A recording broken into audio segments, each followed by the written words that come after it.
இன்றைக்கி ஒரு அருமையான தக்காளி குழம்பு தான் பார்க்க போகிறோம். இது ரொம்ப குயிக் அண்ட் ஈஸியாக செஞ்சிடலாம்.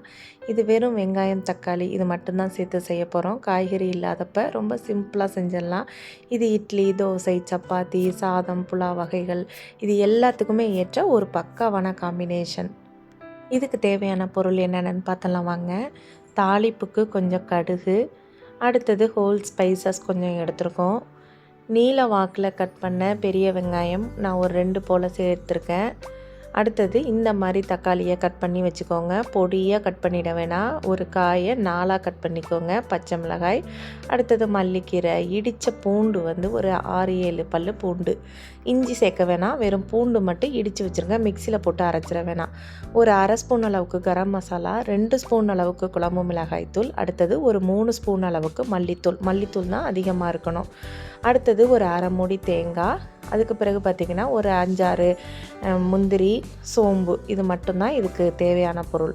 ஒரு பேனில் கொஞ்சம் எண்ணெய் விட்டு கடுகு பொரிய விட்டதுக்கு பிறகு நம்ம எடுத்து வச்சுருக்க ஹோல் ஸ்பைசஸ் எல்லாத்தையும் உள்ளே சேர்த்துக்கிறோம். இதில் என்னென்ன நான் சேர்த்துருக்கேன்னா பட்டை, கிராம்பு, அப்புறம் வந்து பே லீஃபு, பிரிஞ்சி லீஃப் இது எல்லாத்தையும் நல்லா எண்ணெயில் பொரிஞ்சோன்னே ஒரு நல்ல ஸ்மெல்லு வரும்.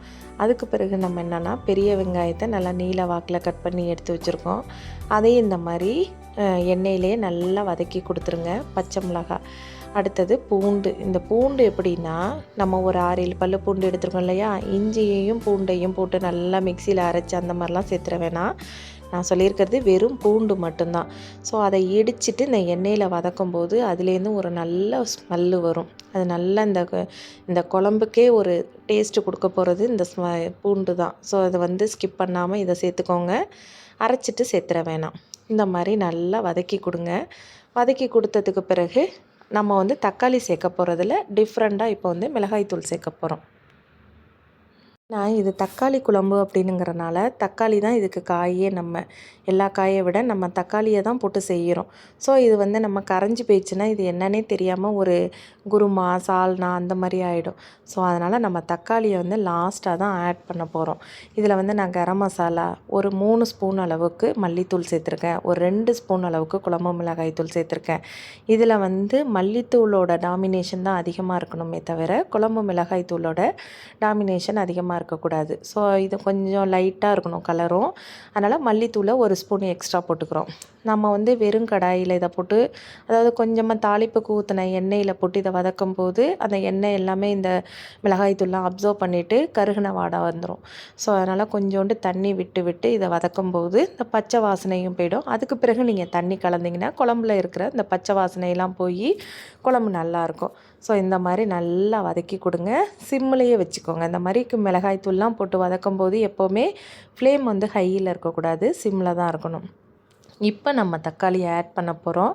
தக்காளி எப்படின்னா நம்ம கரண்டியால் நல்லா போட்டு மசின்னு மசித்து அந்த மாதிரி நல்லா கரையிற வரைக்கும் அப்படியெல்லாம் நம்ம செய்ய போகிறது இல்லை. இது ரொம்ப ஜென்டிலாக தக்காளியை போட்டு, இது ஒரு காய் மாதிரி தான் நமக்கு. எப்படி நம்ம ஒரு கத்திரிக்காய் சேர்த்துருப்போமோ, முருங்கைக்காய் சேர்த்துருப்போமோ அது மாதிரி இது ஒரு தக்காளியை போட்டு 4ஆக தான் கட் பண்ணி சேர்த்துருக்கோம். ஸோ இதை வந்து நல்லா கொஞ்சம் பெரட்டி விட்டு மாதிரி சுற்றி அந்த மசாலாவும் அந்த தக்காளியில் இறங்கியிருக்கணும். அதே சமயத்தில் கரைஞ்சும் இருக்கக்கூடாது. அதனால் இந்த மாதிரி கொஞ்சம் லைட்டாக பெரட்டி கொடுத்திங்கன்னா நல்லா இருக்கும். அடுத்து பார்த்திங்கன்னா இந்த குழம்பு ரொம்ப சிம்பிளாக செஞ்சிடலாம். லேட்டாக எழுந்திரிச்சிட்டிங்க, ஹஸ்பண்டுக்கு லஞ்சு கொடுக்கணும், பசங்க காலேஜ் போகிறாங்கன்னா அந்த மாதிரி ஏதாவது பண்ணி கொடுக்கணுன்னா ரொம்ப குயிக்காக ஒரு வெங்காயம் தக்காளி சட்னிக்கு கட் பண்ணுற மாதிரி கட் பண்ணிவிட்டு, நான் கூட உங்களுக்கு வீடியோவில் கொஞ்சம் லாங் ப்ராசஸாக காட்டணும், டீட்டெயிலாக காட்டணுங்கிறனால கொஞ்சம் டைம் எடுத்து செய்கிறேன். இது ரொம்ப ஒரு 10-15 நிமிஷத்துக்குள்ளேயே செஞ்சிடலாம். அவ்வளோ சிம்பிளாக செய்யக்கூடியது. இதுலேருந்து கொஞ்சம் குழம்பு எடுத்துட்டிங்கன்னா இட்லி தோசைக்கு கூட இதை நீங்கள் கிளம்புற லேட் ஆகிடுச்சு, சட்னி அரைக்க நேரம் இல்லைன்னா அந்த மாதிரி செஞ்சுக்கலாம். அதுக்கு பிறகு பார்த்திங்கன்னா சைடிஷ் கூட நீங்கள் தனியாக ஆம்லெட்டுன்னு போட வேணாம்.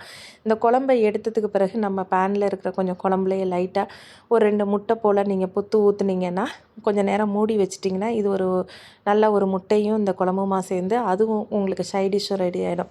இது ஒரு லஞ்சுக்கு கொடுக்குற ஒரு ரெசிபின்னு கூட சொல்லலாம். ரொம்ப ஈஸியாக செஞ்சிடலாம்.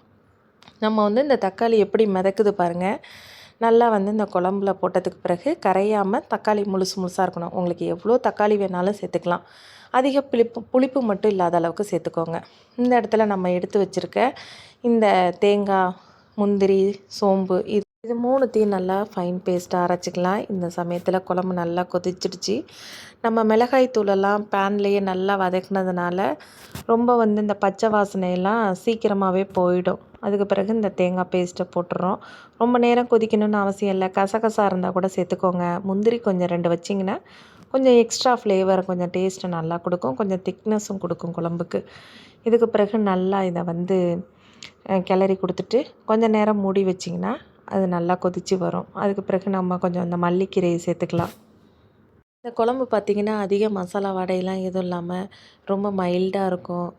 நம்ம வந்து ஈஸியாக செய்கிறதுனால இதை அடிக்கடி செய்வீங்க. ஒரு தடவை இந்த குழம்பு வச்சு டேஸ்ட்டு பார்த்துட்டிங்கன்னு வச்சுக்கோங்க, இது ரொம்ப ஈஸியாகவும் செய்யலாம், அதே சமயத்தில் நல்லா டேஸ்ட்டாகவும் இருக்கும் அப்படின்னு சொல்லிட்டு இதை அடிக்கடி செஞ்சிட்டே இருப்பீங்க. ஏன்னா இது வந்து இட்லிக்கும் ஒரு நல்ல காம்பினேஷனாக இருக்கும். சூடாக இட்லி ஊற்றி இந்த மாதிரி ஒரு தக்காளி குழம்பு வச்சு சாப்பிட்டிங்கன்னா அப்படி ஒரு காம்பினேஷனாக இருக்கும். சப்பாத்திக்கு காயெல்லாம் கட் பண்ணி செய்யணும் அப்படின்னு ஒரு அலுப்பு வரும்போது இந்த மாதிரி ஒரு குழம்பு இருந்துச்சுனாலே போதும். அடுத்தது இடியாப்பத்துக்கு அப்படி ஒரு காம்பினேஷன். இதெல்லாம் பல இதுக்கும் இந்த குழம்பு யூஸ் ஆகுறதுனால அடிக்கடி செஞ்சிட்டே இருப்பீங்க. நிச்சயமாக நீங்கள் இந்த ரெசிபியை ட்ரை பண்ணி பார்க்கணும். ட்ரை பண்ணி பார்த்துட்டு உங்கள் ரெசிபி எப்படி வந்ததுன்னு எனக்கு கமெண்ட்டில் சொல்லணும். அப்போ தான் எனக்கும் ஒரு மோட்டிவேட்டாக இருக்கும். நிச்சயமாக நானும் இன்னும் புதுமையான ரெசிபீஸ்லாம் கண்டிப்பாக வரப்போகிற வீடியோஸ்லாம் தருவேன். தொடர்ந்து பிரியமான சமையலறையை ஃபாலோ பண்ணிட்டு வாங்க.